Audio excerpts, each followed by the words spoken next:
Tout le monde veut des opportunités illimitées, de meilleures relations, un corps sain, un cœur qui pardonne, un esprit clair et suffisamment d'argent. Si vous voulez toutes ces choses, pourquoi ne pouvez-vous pas les obtenir ? Beaucoup d'entre nous n'y parviennent pas parce qu'il y a une voix dans notre tête qui dit souvent des choses négatives et nous convainc qu'elles sont vraies. Cette voix intérieure essaie de nous dire que nous ne sommes pas assez intelligents, assez forts ou assez bons pour faire ce que nous voulons dans la vie. Cet ennemi invisible est nuisible et vous empêche d'aspirer à la vie que vous devriez avoir. Il conduit à l'anxiété et à la dépression. Si vous voulez donner le meilleur de vous-même, vous devez contrôler cette voix intérieure. Vous devez apprendre à la calmer et à la transformer en quelque chose qui vous aide au lieu de vous freiner. Mes amis, le voyage pour contrôler cette voix intérieure n'est pas facile. Mais il est nécessaire, crucial et transformateur. La clé pour déverrouiller tous les trésors de la vie réside dans la compréhension et la maîtrise de ce dialogue intérieur. La conversation constante que vous avez avec vous-même façonne votre réalité. Il peut être votre plus grand allié ou votre pire ennemi. Le discours négatif que vous entretenez avec vous-même joue un rôle décisif dans ce que vous réalisez dans la vie. Le discours négatif vous conduit sur un chemin sombre. C'est comme un parasite qui se nourrit de vos rêves et de vos aspirations. Mais la bonne nouvelle, c'est qu'il est tout à fait possible de le changer. Si vous laissez la voix négative prendre le contrôle, vous êtes déjà voué à l'échec. Prenons l'exemple de l'histoire édifiante de Thomas Edison. Lorsqu'il essayait d'inventer l'ampoule électrique, il a essuyé des milliers d'échecs. S'il avait écouté sa voix intérieure négative qui lui disait « Tu ne peux pas le faire », le monde serait peut-être resté dans l'obscurité pendant bien longtemps. Le monde aurait pu rester dans l'obscurité beaucoup plus longtemps. Mais il s'est dit « Je n'ai pas échoué. J'ai juste trouvé 10 000 façons de faire qui ne fonctionnent pas. » Et il a continué jusqu'à ce qu'il réussisse. Considérons également l'histoire de J.K. Rowling. Elle est l'auteure de la célèbre série Harry Potter. Sa vie a été semée d'embûches. À l'époque où elle a commencé à travailler sur Harry Potter, elle était mère célibataire. Elle était mère célibataire, avait des difficultés financières et luttait contre la dépression. Son dialogue intérieur aurait facilement pu être dominé par le désespoir et la négativité. Elle a eu d'innombrables occasions de se dire « Je ne peux pas faire ça » ou « Je ne suis pas assez bien ». Mais elle ne l'a pas fait. Au contraire, elle s'est consacrée à l'écriture, passant chaque moment libre sur son histoire. Même après avoir essuyé de nombreux refus de la part des éditeurs, elle a persévéré. Et si Rowling avait cédé à un dialogue intérieur négatif ? Et si elle avait laissé libre cours à la voix qui lui disait « Tu n'y arriveras jamais », alors que nous n'aurions peut-être jamais connu le monde magique d'Harry Potter ? L'histoire de Rowling nous apprend que la maîtrise de notre dialogue intérieur et le maintien de notre confiance en soi peuvent nous conduire à un succès inimaginable. En d'autres termes, tout est possible si l'on a assez de courage. Si vous contrôlez votre dialogue intérieur, si vous vous dites que vous pouvez le faire, même lorsque le monde semble dire que vous ne pouvez pas, il n'y a pas de limite à ce que vous pouvez accomplir. Comprenons les différents types de discours négatifs et apprenons à les surmonter. Le filtrage. Ce type de discours négatif amplifie les aspects négatifs d'une situation et filtre les aspects positifs. C'est comme si vous portiez des lunettes qui ne vous permettent de voir que les ombres. Par exemple, vous recevez des commentaires sur une présentation. Bien que 9 commentaires sur 10 soient positifs, vous vous concentrez uniquement sur la seule remarque négative. Vous vous concentrez uniquement sur la seule remarque négative en pensant que votre présentation était épouvantable.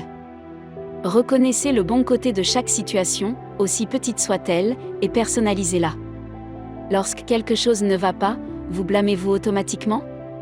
La personnalisation consiste à attribuer des événements extérieurs à ce que vous considérez comme vos faiblesses.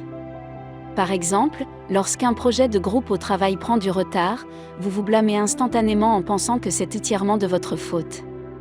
Même si de nombreux facteurs ont contribué au retard. Réalisez que tout n'est pas sous votre contrôle. Catastrophisme. Le catastrophisme consiste à s'attendre à ce que le pire se produise. C'est envisager l'avenir sous l'angle de la sinistrose. Par exemple, si vous manquez un paiement sur une facture mineure, vous pensez immédiatement que votre cote de crédit sera ruinée et que vous ne pourrez jamais acheter une maison. Préparez-vous au pire, mais espérez le meilleur. Vos pensées façonnent votre réalité, les rendent inspirantes, polarisantes. Vous voyez les choses soit comme parfaites, soit comme horribles. Par exemple, vous essayez une nouvelle recette et elle ne donne pas les résultats escomptés.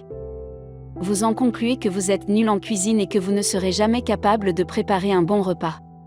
Comprenez que la vie est un éventail. Les échecs sont porteurs de leçons et il y a de la place pour la croissance et la réussite. La prochaine fois que vous vous surprendrez à vous parler négativement, posez-vous la question suivante: est-ce que je filtre les aspects positifs de cette question? Est-ce que je me reproche quelque chose sur lequel je n'ai aucun contrôle? Est-ce que je m'attends au pire? Est-ce que je vois les choses en noir et blanc? Si vous avez répondu par l'affirmative à l'une de ces questions, prenez du recul et réfléchissez à ce que vous pouvez faire pour transformer vos pensées négatives en pensées positives. Écoutez votre voix intérieure. Que dit-elle? Est-elle positive, édifiante, encourageante? Ou est-elle remplie de doutes, de peur et d'insécurité? Notez ces pensées, reconnaissez-les, ne les fuyez pas. C'est le point de départ. Remettez en question les pensées négatives. Ce ne sont pas des faits. Ce sont de simples opinions façonnées par des expériences passées et des peurs. Remettez-les en question. Pour chaque pensée négative, écrivez une contre-pensée positive en remplaçant « je ne peux pas » par « je peux ». Et je le ferai. Mia Yamanouchi a dit un jour: la façon dont vous choisissez de penser et de parler de vous est un choix. Vous avez peut-être passé toute votre vie à parler de vous de manière négative. Mais cela ne veut pas dire que vous devez continuer dans cette voie. Ne vous dites pas des choses que vous ne diriez pas à votre meilleur ami.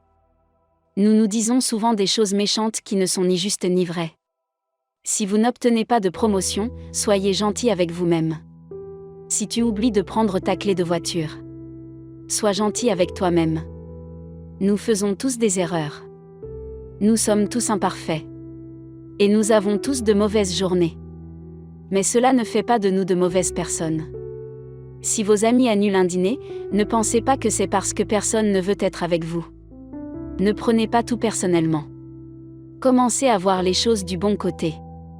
Vos amis ont annulé le dîner parce qu'ils sont occupés, et non à cause de vous. Soyez gentil avec vous-même et arrêtez de tout personnaliser. Cessez d'essayer d'être parfait. Léon Tolstoï a dit: si vous recherchez la perfection, vous ne serez jamais satisfait. Si vous essayez d'être parfait, vous finirez par échouer, car personne ne peut être parfait. Ne cherchez pas la perfection, mais sachez qu'il n'y a pas de mal à faire des erreurs. Le plus important est de progresser. Ne pas être parfait. Si vous attendez toujours d'être parfait, vous laisserez les pensées négatives s'insinuer dans votre esprit. Si vous voulez toujours être parfait, vous risquez d'essayer de rendre tout le monde heureux. Or, ce n'est pas possible. Si vous vous disputez avec quelqu'un, vous risquez d'y penser encore et encore. Ce n'est pas bon pour vous. Si vous voulez arrêter de penser négativement à vous, arrêtez d'essayer d'être parfait. Si vous continuez à vous comparer aux autres, vous invitez les pensées négatives à revenir dans votre tête. Ne faites pas cela. Il y aura toujours des gens qui semblent faire mieux que vous. Et ce n'est pas grave. Concentrez-vous sur vous-même et sur vos progrès, et non sur la façon dont vous vous situez par rapport aux autres. Soyez heureux avec ce que vous avez. Et ne vous souciez pas de vous comparer aux autres. Soyez toujours reconnaissant.